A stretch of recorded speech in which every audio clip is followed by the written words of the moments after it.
A black limousine stopped right in front of him. The door opened, and what Marcus saw inside changed everything he thought he knew about that winter night 10 years ago when he gave away his last piece of bread. The stranger he helped wasn't who he seemed to be, and the truth was about to turn his entire life upside down. It was December 1990, and 12-year-old Marcus sat shivering under a highway overpass in Detroit. The snow fell heavy that night, covering the cardboard boxes that had become his only shelter. His stomach growled with hunger, a sound he'd grown used to over the past 6 months, since his mother passed away and he ended up on the streets. In his trembling hands, Marcus held the only thing he had left to eat, a small crust of bread he'd found behind a bakery that morning. He stared at it, knowing this might be all he'd have for the next 2 days. The wind cut through his thin jacket as he prepared to take his first bite. That's when he heard footsteps approaching through the snow. An elderly man appeared from the darkness, walking slowly, his clothes torn and dirty, his face marked by years of hardship on the streets. The man looked even worse than Marcus felt. His lips were blue from the cold, and his hands shook uncontrollably. The stranger didn't say a word, just stood there, swaying slightly, looking like he might collapse at any moment. Marcus looked at the bread in his hand, then at the old man, then back at the bread. Every instinct told him to eat it, to survive another day. But something deeper inside him, something his mother had taught him before she died, whispered differently. She always said that kindness was the only wealth that mattered, the only thing no one could ever take away. Without overthinking it, Marcus broke the crust in half and extended his hand toward the stranger. The old man's eyes widened in disbelief. He hesitated, then slowly reached out and accepted the offering. They sat together under that overpass, 2 souls forgotten by the world, sharing a piece of bread smaller than most people's breakfast. The stranger never spoke, but his eyes said everything. After finishing his half, the old man reached into his pocket and pulled out a small, worn notebook and a pencil. He scribbled something quickly, tore out the page, and handed it to Marcus before disappearing into the snowy night. Marcus looked at the note, but it was too dark to read.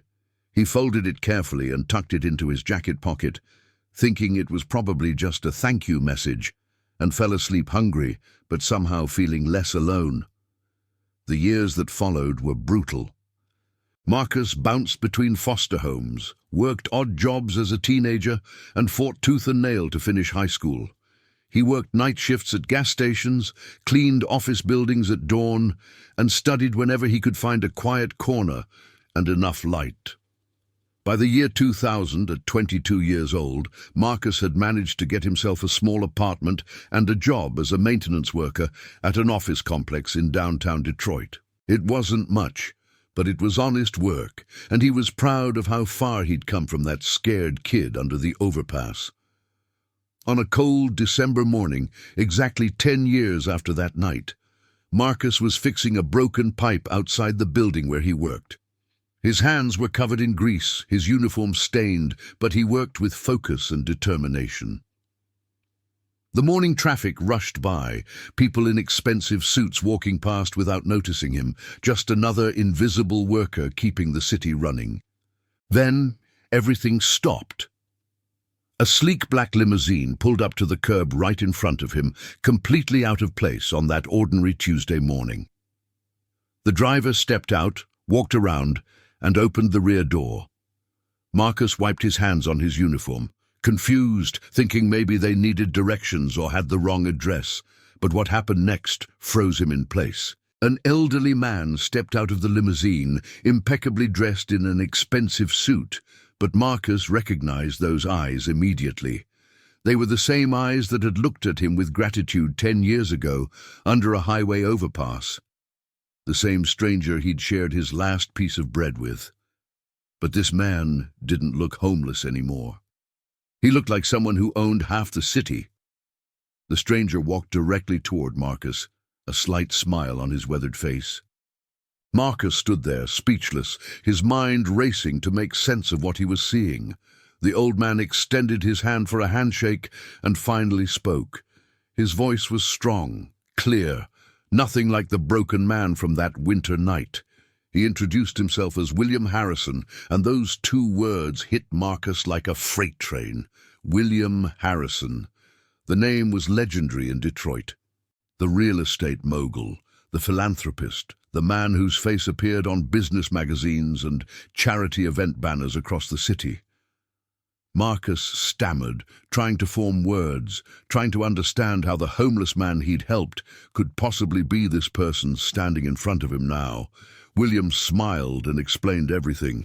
10 years ago, he'd lost everything in a business deal gone wrong, fell into depression, and ended up on the streets. That December night under the overpass was the lowest point of his life. He'd given up completely, had decided that night would be his last.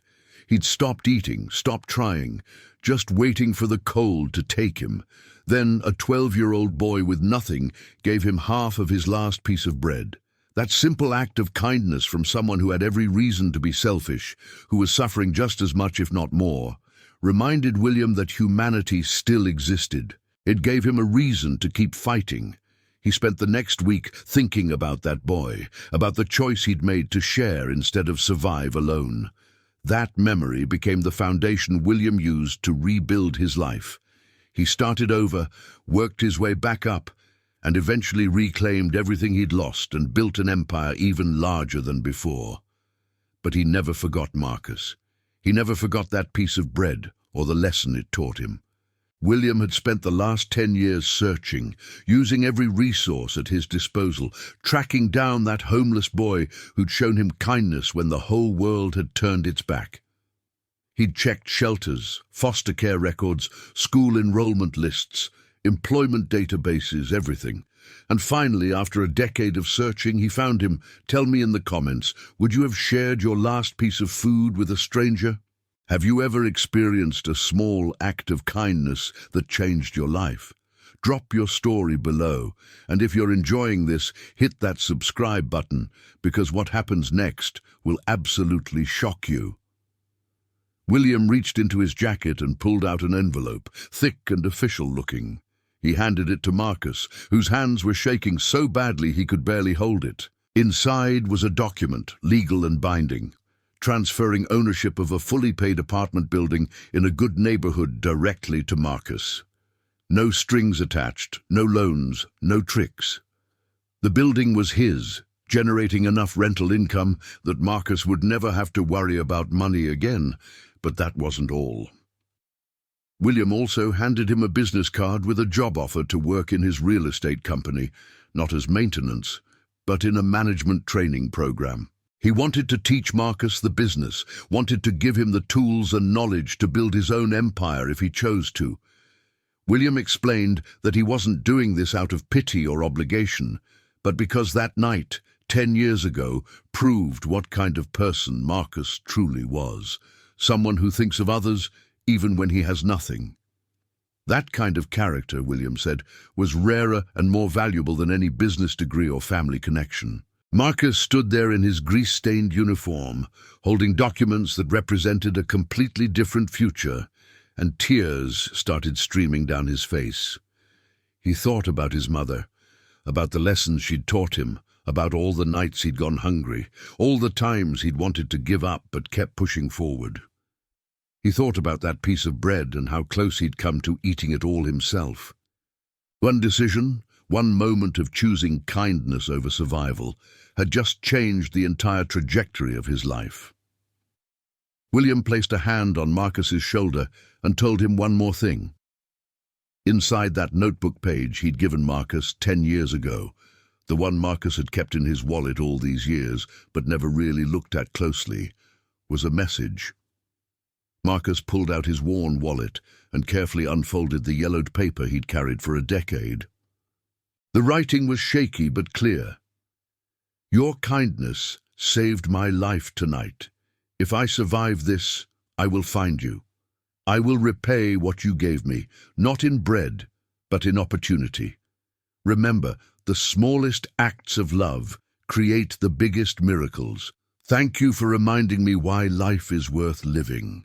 Marcus had carried that promise in his wallet for 10 years without fully understanding what it meant. Now, standing in front of the limousine with legal documents in his hands and a future he'd never dared to dream about, he finally understood.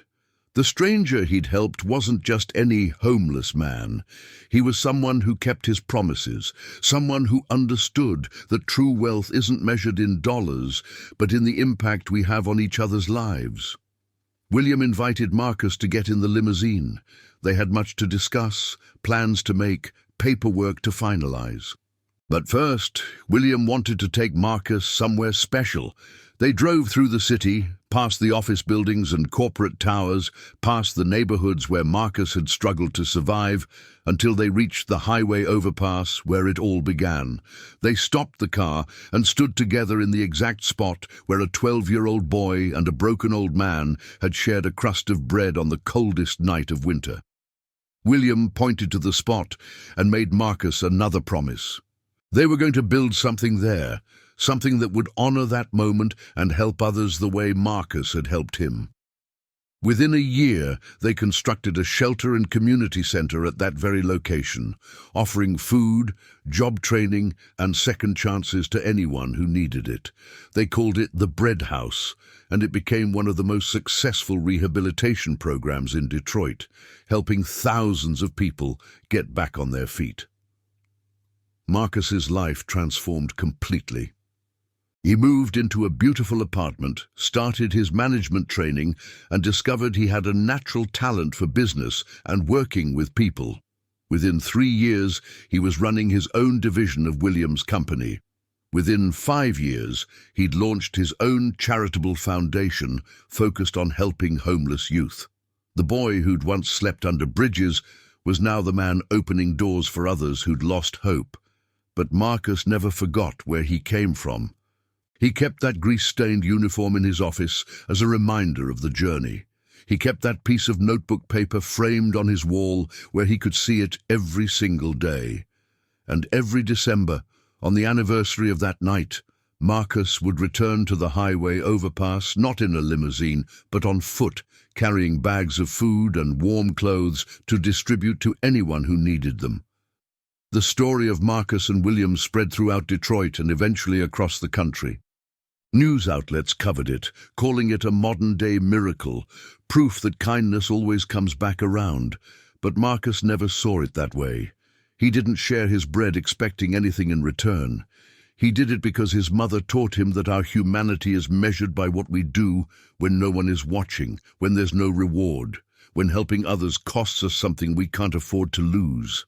William lived another 15 years after finding Marcus, and the two became like family. William had no children of his own, and Marcus had lost his parents young, so they filled those empty spaces in each other's lives. When William passed away peacefully in his sleep at 87 years old, he left the majority of his fortune to charity, but he left his most valuable asset to Marcus, the knowledge, wisdom, and business acumen he'd taught him over their years together. Today, Marcus runs one of the most successful real estate and development companies in the Midwest, but his real passion remains the Bread House and the dozens of similar facilities he's opened across the country. He's helped over 50,000 people transition from homelessness to stable housing and employment. He's given scholarships to thousands of kids who grew up like he did, with nothing but determination and hope. When people ask Marcus what the secret to his success is, he always gives the same answer.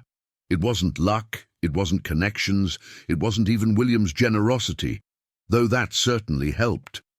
The secret was the lesson his mother taught him, and that cold December night confirmed. The kindest thing you can do is share what little you have with someone who has even less, expecting nothing in return, because that's when your humanity shines brightest. And that's when miracles become possible. That piece of bread, smaller than most people would even notice, created a ripple effect that changed thousands of lives. It saved William that night, which led to Marcus's transformation, which led to the bread house, which led to countless others finding hope and second chances. One act of kindness, one decision to choose compassion over self-preservation proved that we're never too poor, too young, or too powerless to change the world. Marcus still carries a piece of bread in his pocket every single day, wrapped carefully in plastic. People think it's strange, this successful businessman walking around with bread in his expensive suit pocket, but he doesn't care what they think. It's his reminder that he's just one decision away from being that 12-year-old kid under the overpass again, and it's his promise to himself that he'll never be too successful, too busy, or too important to share what he has with someone in need. Because 10 years, a limousine, and a complete life transformation all started with one simple choice: to break his last piece of bread in half and give it to a stranger in the snow.